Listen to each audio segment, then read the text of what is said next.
Hi friends, ഇന്ന് ഞാൻ ചെയ്യാൻ പോകുന്നത് നിങ്ങൾക്ക് താങ്ക്സ്ഗിവിങ്ങിനൊക്കെ ഉണ്ടാക്കാൻ പറ്റിയ റെസിപ്പിയാണ് ഗ്രീൻ ബീൻ കാസറോൾ. അതായത് green beans, French beans, fresh French beans കൊണ്ട് ഉണ്ടാക്കുന്നത് കേട്ടോ. യൂഷ്വലി എല്ലാവരും എന്താ പറഞ്ഞത് ക്യാൻ ബീൻസ് വാങ്ങിച്ചിട്ട് ഉണ്ടാക്കും. പക്ഷെ ഞാൻ ഉണ്ടാക്കുന്നത് ഫ്രഷ് ആയിട്ടുള്ളത് ഫ്രഞ്ച് ബീൻസ് ഓക്കെ വാങ്ങിച്ചിട്ട് കട്ട് ചെയ്ത് വെച്ചിട്ടുണ്ട്. ഒത്തിരി വലുതായിട്ട് കട്ട് ചെയ്യേണ്ട, ഇതേപോലെ കട്ട് ചെയ്താൽ മതി കേട്ടോ. അതിന് 3/4 കപ്പ് എടുത്തിട്ടുണ്ട്. ഓക്കെ, അതിൻ്റെ കൂടെ കുറച്ച് മഷ്റൂം 1/4 കപ്പ്, പിന്നെ കുറച്ച് ചെഡാർ ചീസ് എടുത്ത് വെച്ചിട്ടുണ്ട്. ചെറുതായിട്ട് ഗ്രേറ്റ് ചെയ്തെടുക്കണം. ഓക്കെ, ചെഡാർ ചീസ് 1 കപ്പ് വേണം. ഇത് ഫ്രഷ് ആയതുകൊണ്ട് നമുക്കൊന്ന് സോട്ട് ചെയ്തെടുക്കാം. ഓക്കെ, അതിന് വേണ്ടിയിട്ടാണ് ഞാൻ ഒലിവ് ഓയിൽ എടുത്ത് വെച്ചിരിക്കുന്നത്. പിന്നെ അതിനകത്ത് കുറച്ച് സാൾട്ടും പെപ്പറും ഒക്കെ ഇടണം. ഓക്കെ, ഈ ഫ്രഞ്ച് ബീൻസ് എടുക്കുമ്പോഴേ ഒത്തിരി ഇങ്ങനെ കട്ടിയുള്ള ബീൻസ് എടുക്കാതെ കുറച്ച് എന്താ പറയുക ഇങ്ങനെ ഒരു കിളുന്ന ബീൻസ് പോലെ എടുക്കുന്നതായിരിക്കും നല്ലത് കേട്ടോ. ബീൻസ് ഒത്തിരി വലുതായിട്ട് കട്ട് ചെയ്യണ്ട കേട്ടോ, ഇതേപോലെ കട്ട് ചെയ്താൽ മതി. ക്രീം ഓഫ് മഷ്റൂം സൂപ്പ്, പിന്നെ 1/4 കപ്പ് ഫ്രൈഡ് ഓണിയൻ വേണം കേട്ടോ, പിന്നെ 1 കപ്പ് ചെഡാർ ചീസ്. അപ്പോൾ ഇത്രയുമാണ്. പിന്നെ ആവശ്യത്തിന് സാൾട്ടും പെപ്പറും ഒക്കെ നിങ്ങൾക്ക് യൂസ് ചെയ്യാം. അതിപ്പോൾ ഓരോരുത്തരുടെ ഇഷ്ടം പോലൊക്കെ യൂസ് ചെയ്യാം. ഓക്കെ, അപ്പോൾ നമുക്ക് ഉണ്ടാക്കാൻ തുടങ്ങാം. പാൻ വെച്ച് കുറച്ച് ഒലിവ് ഓയിൽ ഒക്കെ ഒഴിച്ചു കൊടുത്തിട്ട് നമുക്ക് ബീൻസ് അങ്ങോട്ട് ബീൻസ് ഇട്ട് കൊടുത്തു. മഷ്റൂം ഒക്കെ 5 മിനിറ്റ് ലോ ഫ്ലെയിമിൽ നിന്ന് വഴറ്റിയിട്ടാം. ഇത് കഴിഞ്ഞ് നമുക്ക് അടച്ചു വെച്ചേക്കാം. ഒരു 2 മിനിറ്റ് ഇങ്ങനെ അടച്ചു വെച്ചേക്കാം. അടച്ചു വെച്ച് കുക്ക് ചെയ്തെടുക്കാം. ഫ്ലെയിം ലോ ഫ്ലെയിമിൽ വെച്ച് ചെയ്താൽ മതി. 2 മിനിറ്റ് കഴിഞ്ഞിട്ട് നമുക്കിനിപ്പം കുറച്ച് ഞാൻ പറയാം 1/4 ടീസ്പൂൺ. Okay, 1/4 teaspoon പെപ്പറും. ഇത് ഫ്രഷായിട്ട് പൊടിച്ചതാണ് കേട്ടോ. ഫ്രഷായിട്ട് പൊടിക്കുമ്പോൾ നല്ല ടേസ്റ്റ് ആയിരിക്കും ഇത് ഉണ്ടാക്കുമ്പം. പിന്നെ കുറച്ച് സാൾട്ടും നമുക്കൊന്ന് നമുക്ക് 2 മിനിറ്റ് അടിച്ച് വെച്ചേക്കാം. ഓക്കെ,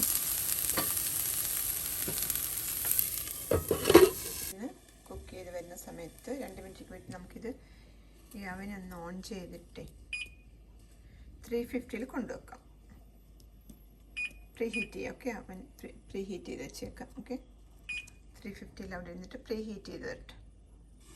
ഇതിപ്പം നമുക്ക് തുറന്നിട്ട് ഇതിപ്പോൾ നന്നായിട്ട് വാടി വന്നിട്ടുണ്ട്. ഒരു 5 മിനിറ്റ് നമ്മൾ ആദ്യം ഒന്ന് സോട്ട് ചെയ്തെടുത്ത് പിന്നെ അടച്ച് വെച്ച് 2 മിനിറ്റ്, പിന്നെ പെപ്പറും സാൾട്ടും ഇട്ട് 2 മിനിറ്റ്, അങ്ങനെ എല്ലാം കൂടെ റെഡി ആയിട്ടുണ്ട്. ചെറുതായിട്ടുണ്ട് വരുന്ന പോലെ ഉണ്ട് ആയിട്ടുണ്ട്. ഇനിയിപ്പോൾ നമുക്ക് എന്താ പറയുക കാസറോളിലോട്ട് എടുത്ത് വെക്കാം. നമുക്കിത് നമ്മൾ സോട്ട് എടുത്തിട്ട്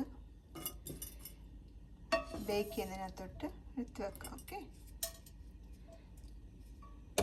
ഒരു കാസറോൾ എടുത്തിട്ട് നമുക്കിതിങ്ങനെ അതിട്ട് വെക്കാം. ഓക്കെ, ഇവിടെ ഇത് റെഡി ആവുന്നതേ ഉള്ളൂ കേട്ടോ. പ്രാവശ്യം എന്താ ഇങ്ങനെ മഷ്റൂം അങ്ങ് ചെറുതായിട്ട് അരിഞ്ഞതിനകത്ത് ചേർത്തേക്കുക കേട്ടോ.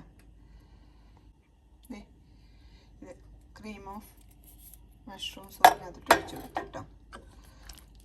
നമുക്കൊന്ന് മിക്സ് ചെയ്തെടുക്കാം.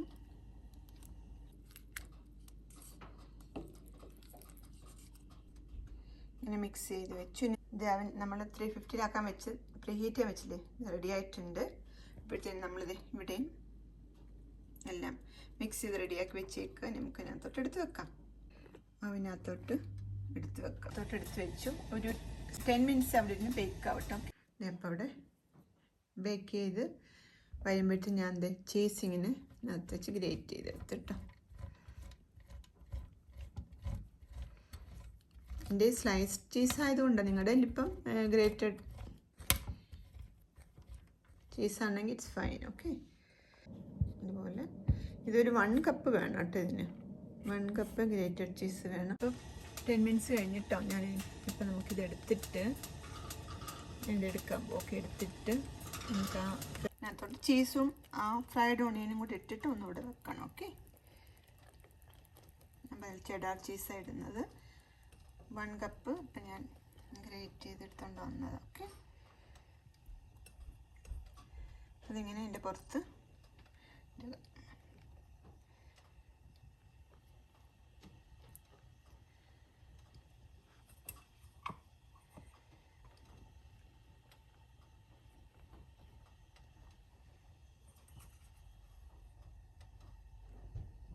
ഒരു 3/4 കപ്പ് ഇട്ടാം.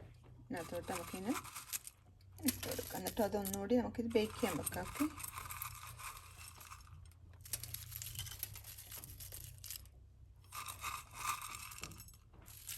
ശരിക്കും പറഞ്ഞാൽ ഈ ഫ്രഞ്ച് ഓണിയനും ഞാൻ പറഞ്ഞു ചീസും ഒക്കെ എത്രത്തോളം ഇടുന്നതനുസരിച്ചിട്ട് ടേസ്റ്റ് കൂടി വരും. ഓക്കെ,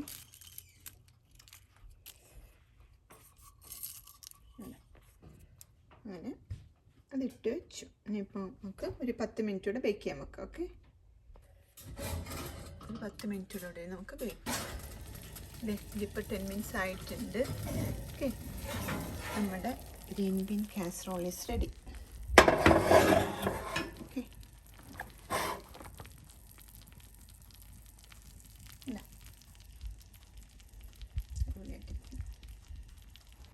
മെൽറ്റ് ചെയ്ത ചീസും ഫ്രഞ്ച് ഓണിയനും ഒക്കെ ഇട്ടിട്ട് ആ ബീൻസ് ഒന്ന് കഴിച്ച് നോക്കാം. അടിപൊളിയായിരിക്കും കേട്ടോ. ഫ്രഷ് ആയിട്ടുള്ള ഫ്രഞ്ച് ബീൻസ് ഉണ്ടാക്കുന്നത്. ഓക്കെ, ഫ്രഷ് ഫ്രഞ്ച് ബീനൊക്കെ ആകുമ്പോൾ നല്ല ടേസ്റ്റും മറ്റേ ക്യാൻ പോലെയല്ല. ട്രൈ ചെയ്ത് നോക്കല്ലേ കേട്ടോ. ഇപ്രാവശ്യത്തെ താങ്ക്സ് ഗിവിങ്ങിന് എല്ലാവരും ഈ ഗ്രീൻ ബീൻ കാസറോൾ ട്രൈ ചെയ്ത് നോക്കും കേട്ടോ. അപ്പം നിങ്ങളുടെ താങ്ക്സ് ഗിവിങ് ഫീസ്റ്റ് അടിപൊളിയായിരിക്കും. അപ്പം എല്ലാവർക്കും ഹാപ്പി താങ്ക്സ് ഗിവിങ്. അപ്പോൾ ഈ വേറെ റെസിപ്പി നെക്സ്റ്റ് വീക്കിൽ കാണാം. Thanks for watching. ബൈ.